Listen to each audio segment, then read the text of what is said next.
नमस्कार, मेरे चैनल में आपका बहुत बहुत स्वागत है।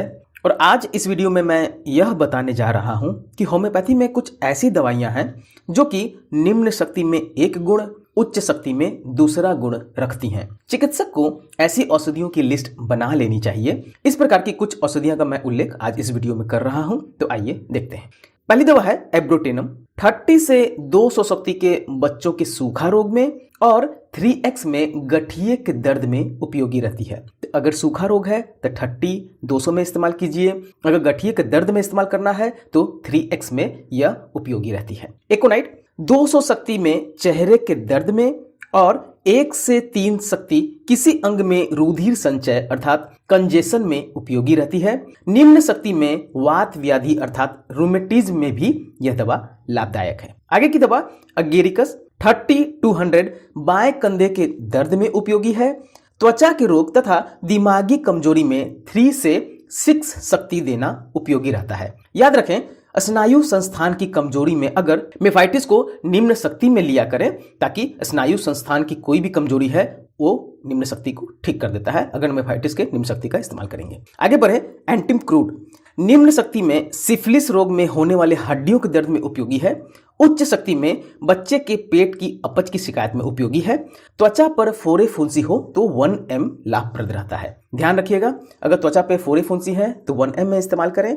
अगर सिफिलिस के कारण हड्डियों तक दर्द पहुंच गया है तो निम्न शक्ति में, और अगर पेट की अपच की समस्या है, जीभ पे व्हाइट लेप सा दिख रहा है बच्चों में या बड़ों में भी, तब आप उच्च शक्ति अर्थात 30-100 में इस्तेमाल कीजिएगा। आगे बढ़े, एंटिम टाट 2x में कफ ढीला पड़ जाता है। 3 से 6 देने में कफ को वो कड़ा कर देता है। तो अगर कफ को ढीला करना है 2x में इस्तेमाल कीजिएगा।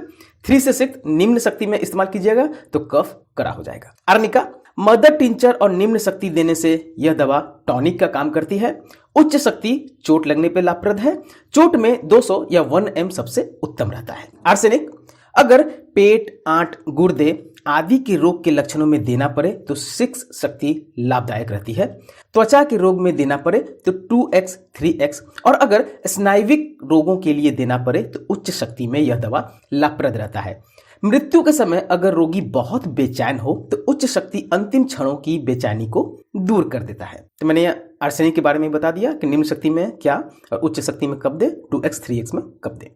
आगे बढ़े, ब्रोनिया रूमेटिज्म या अपच संबंधी समस्या में अगर देना पड़े तो निम्न शक्ति दे।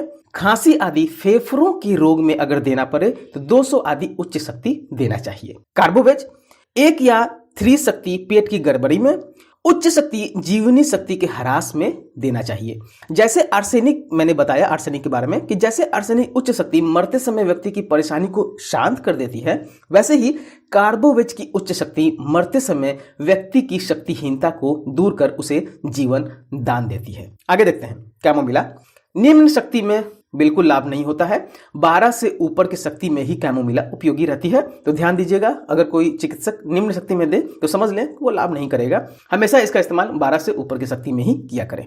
चाइना 6x जिगर के रोगों में, 2x, 3x दस्तों में और 200 या उससे ऊपर तिल्ली के रोगों में उपयोगी रहती है। आगे देखते हैं, हीपर सल्फ अगर फोरे को फोड़ना हो तो 1x, 2x निम्न शक्ति का इस्तेमाल करें, और अगर भीतर ही सुखा देना है तो 200 शक्ति का इस्तेमाल कीजिएगा। अगर टीबी के रोगी के फेफड़े ठीक हो गए हैं तो इसे नहीं देना चाहिए क्योंकि वे फिर खुल जाते हैं। लेकेसिस अपेंडिसाइटिस में 6 शक्ति प्रति 2 घंटे पर देना चाहिए। दूसरे रोग में सिर्फ इसकी उच्च शक्ति का ही इस्तेमाल करना चाहिए। लेकेसिस सबको पता है सांप का विष है, तो सिर्फ अपेंडिसाइटिस में 6 शक्ति का इस्तेमाल करें। बाकी अन्य रोगों में हमेशा उच्च शक्ति का इस्तेमाल लेकेसिस का करना चाहिए। आगे देखते हैं, लाइकोपोडियम नपुंसकता में 1M और पेट आदि अन्य समस्या में 30-100 शक्ति का उपयोग करना चाहिए। आगे बढ़ते हैं, मर्कसॉल टॉन्सिल की सूजन में निम्न शक्ति देने से जल्दी पस पड़ जाता है। उच्च शक्ति देने से टॉन्सिल सूख जाता है। ध्यान दीजिएगा। नाट्रम्यूर इसका उच्च शक्ति में ही प्रयोग उचित है क्योंकि निम्न शक्ति में तो हमारे भोजन में रहता ही है। सबको पता है नाट्रम्यूर मीन्स साधारण नमक, तो इसका प्रयोग हमेशा उच्च शक्ति में करना चाहिए। निम्न शक्ति में हर खाने में नमक हम लोग डालते ही हैं। आगे देखते हैं, नक्सभूमिका निम्न शक्ति में कब्ज करता है, उच्च शक्ति में कब्ज को खोलता है। रस्टक्स निम्न शक्ति का प्रयोग एक्यूट रूमेटिज्म में तथा पक्षाघात में, उच्च शक्ति का प्रयोग पुराने वात रोग में तथा त्वचा के फोड़े फुंसियों एवं डायरिया डिसेंट्री में किया जाता है। ध्यान दीजिएगा, निम्न शक्ति का प्रयोग एक्यूट रूमेटिज्म में और उच्च शक्ति का प्रयोग पुराना अगर रोग पड़ गया है रूमेटिज्म का तो उच्च शक्ति दें, और अगर त्वचा में फोड़े फुंसियां हैं, डायरिया डिसेंट्री हैं तो रस्टक्स की उच्च शक्ति का इस्तेमाल करें। सिपिया निम्न शक्ति में काम नहीं करती है, इसको रिमेंबर रखिएगा।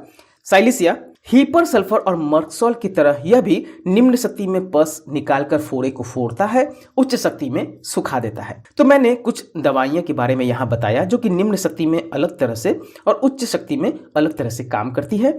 इन्हें याद कर लेना या नोट करके रख लेना बहुत जरूरी है, इसलिए मैंने यह वीडियो को बनाया है। आशा है आपको यह वीडियो पसंद आई होगी। हमसे जुड़े रहने के लिए चैनल को सब्सक्राइब अवश्य करें और वीडियो को शेयर करना ना भूलें ताकि दूसरे भी इससे लाभ प्राप्त कर सकें।